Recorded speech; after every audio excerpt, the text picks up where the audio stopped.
Hello বন্ধুরা, good morning. তোমরা সবাই কেমন আছো? আশা করছি ভালো আছো।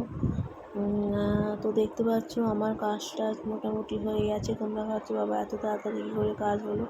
আসলে সকাল সকালই কাজটা তাড়াতাড়ি করেছি। কেন বাজারে যেতে হবে, বাড়িতে অন্নপূর্ণা পুজো, কিন্তু বাড়িতে তো অন্নপূর্ণা পুজো হবে না এবছরে। তোমাদের সাথে আগেই তোমাদের সাথে শেয়ার করেছিলাম একটা ব্লগে।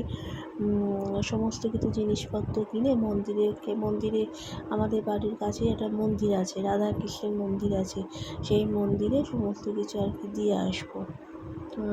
সেটার জন্যই আর কি তাড়াতাড়ি করে রান্না মুছে আর কি বাবার সাথে মানে শ্বশুরমশাইয়ের সাথে একটু বাজারে যাব। সব জিনিসপত্র কিনতে হবে, অল্প করে, খুবই অল্প করে জিনিসপত্র কিনতে হবে। সেটার জন্যই আর কি তাড়াতাড়ি যাচ্ছি। প্রতি বছরই আমাদের বাড়িতে অন্নপূর্ণা পুজো হয়, ধুমধাম করে অন্নপূর্ণা পুজো হয়, কিন্তু মূর্তি নিয়ে এসে না। আমাদের একটা ছোটো পেতলের মূর্তি আছে মা অন্নপূর্ণার। তো সেই মূর্তিটাকেই পুজো করা হয়।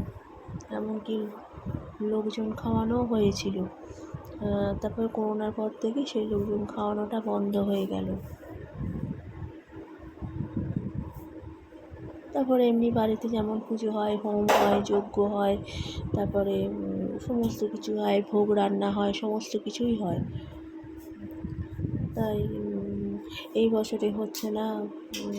তোমরা তো জানো যে আমার শাশুড়ি মা একটু অসুস্থ, হসপিটালে রিসেন্ট কিছুদিন আগে ভর্তি হয়েছিলেন। তাই আমার পক্ষে তো একা সম্ভব না।